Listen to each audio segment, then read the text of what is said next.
Honor to be here in the august presence of so many good friends and senior colleagues and junior colleagues.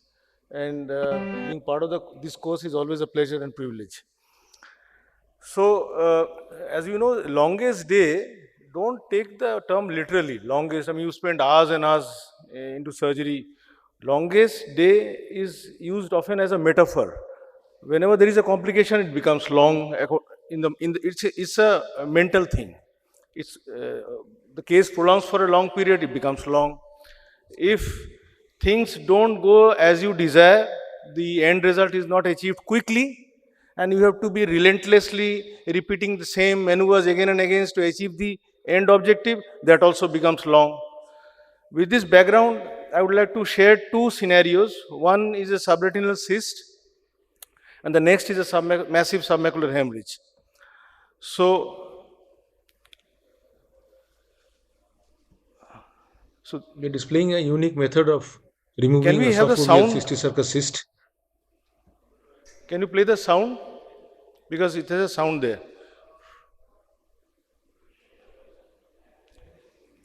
Can we have the audio please? There is audio. Can you play that?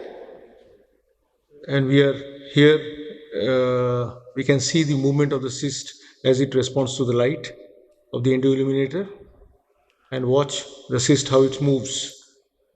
On stimulus from the light, the cyst moves. Movement of the subfoveal cyst. Just to exhibit the movement. And routine PVD is induced. After doing a PVD induction and removing the cold vitreous using triamcinolone acetonide, and we are here injecting fluid with a 41 gauge.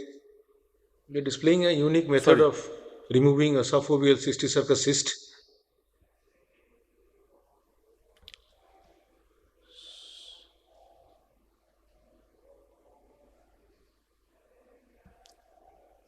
Sorry. We are displaying a unique method of removing a subfoveal cysticercus cyst, and we are here, we can see the movement of the cyst as it responds to the light of the endoilluminator, and watch the cyst how it moves. We thought initially to induce a retinal detachment, macular detachment, with a 41 gauge cannula, and to create space for the cyst, to wriggle it out from the subfoveal area to a parafoveal area and removal. And but as we did it, but the pressure was normal. It doesn't usually induce a hole. To create space, and as it was 15 psi. You can see the. But since the roof was very thin, it created an iatrogenic hole, and the cyst tried to escape. Fovea and tries to escape, and we are trying to remove it here using the soft tip cannula. As we were trying to remove it through the hole, since it was coming out. Then again it escaped back. Create a separate retinotomy and cajoling the cyst. This was painful. Bimanually, 2 diamond dusted membrane scrapers. We stabilize the cyst with one scraper and switch off the audio, please. Try to coax passively the cyst out. It's a painstaking method. We tried to coax it. This was painful. We tried to coax it with the TDMS, 2 DDMS bimanually, coaxing the but cyst, it was repeatedly escaping back. So we stabilized it one. These are all on-the-spot spontaneous maneuvers which come into your mind. Using this we method, just stabilized it with one hand using a DDMS and tried to coax it out through a soft tip cannula. And then it came. Actually, it took a very long time. It was an edited film. With using the other hand, it seemed very cutter, long. we eat up the cyst. So then you eat up the cyst and vanquish it. And then since there was a hole created under PFCL, we had to peel under PFCL. So we opted for the ILM peeling using brilliant blue dye. After staining it with brilliant some contrast is lost because the area PFCL, was yellowish, and because of the toxin release, the reactions of the subfoveal area. ILM peeling, we were not getting a good contrast, but still we could manage to peel the ILM. We and then complete the case by fluid air exchange and injecting SF6 gas. And that's it. Thank you very much.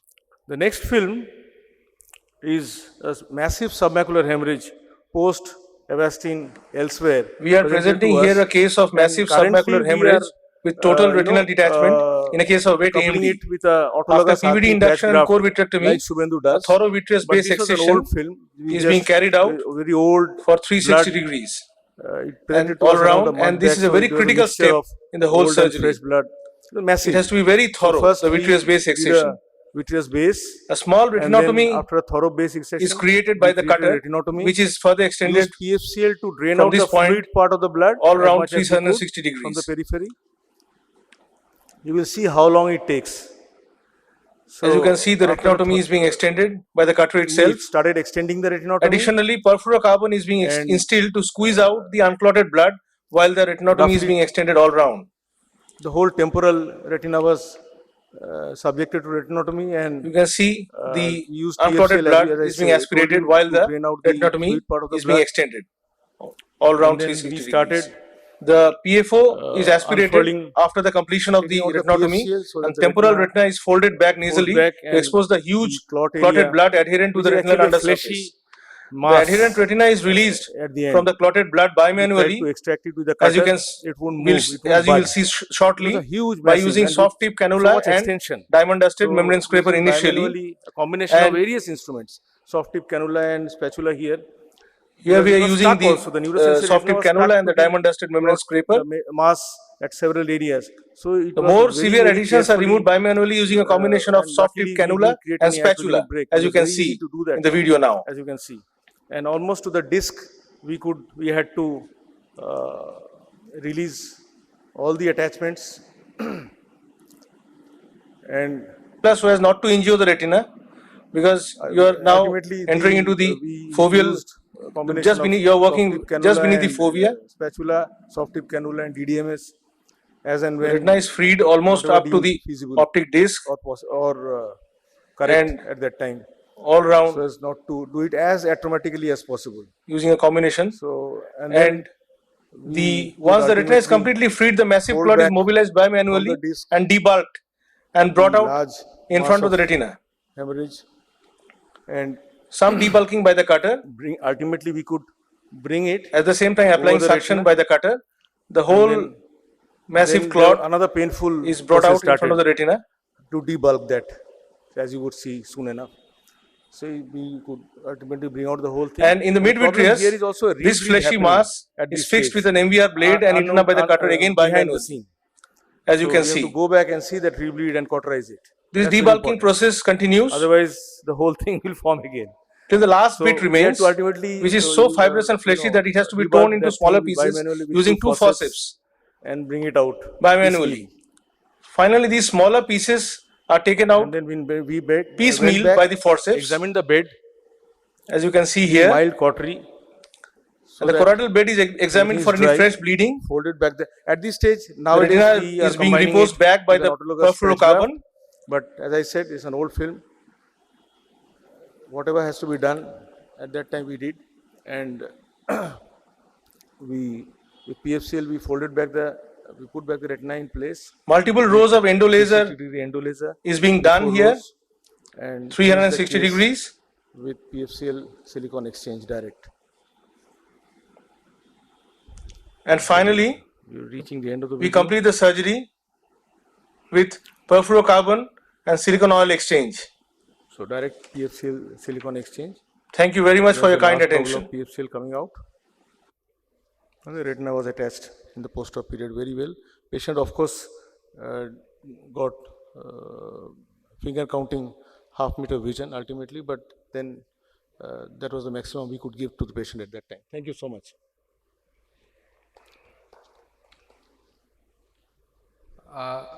Going back to the first case, if I can ask a question, really wonderful cases you showed. When you are suspecting a cyst within the eye, you have vitreous hemorrhage, or otherwise, like you are going in to remove a cyst. So, do you have a pre-operative, kind of regimen to handle these patients, or what's your like basic pre-op like?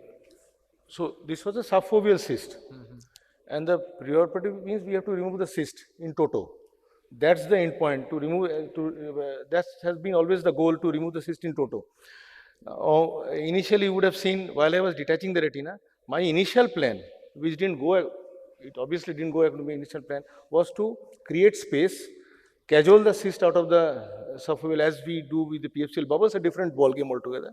But cajole it with the DDMS, it's not impossible to do that.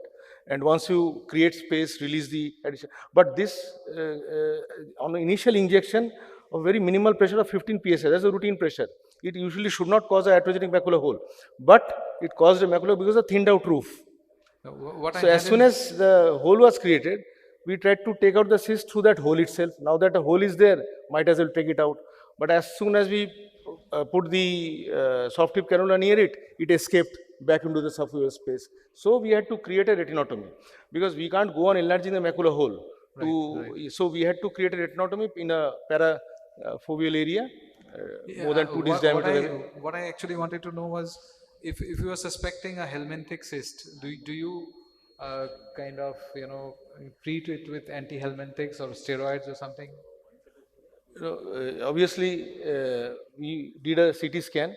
We found, but we had to withhold the treatment before we removed this because this is a contraindication. So we had to remove it, and then the patient went to treatment. Very nice presentation, Jayanta, as usual.